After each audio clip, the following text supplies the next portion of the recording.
بسم الله الرحمن الرحيم الحمد لله رب العالمين وأصلي وأسلم على رسوله الكريم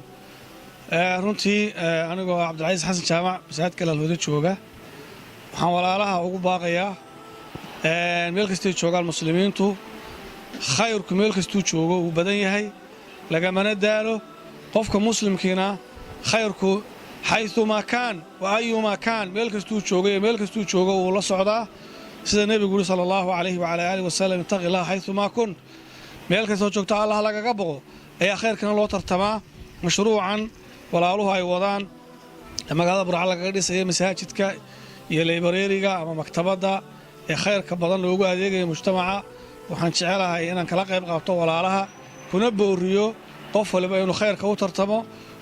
sabaqa dirhamul 100 dirham baa la yiri kii boqol ku darsada kii shilin ku darsada kii mid ka badan ku darsada aakhiradiisa iyo adduunkiisa oo ku baraarayo waxaan leeyahay walaalayaal ka qayb gala khayrka ay namadu wadaan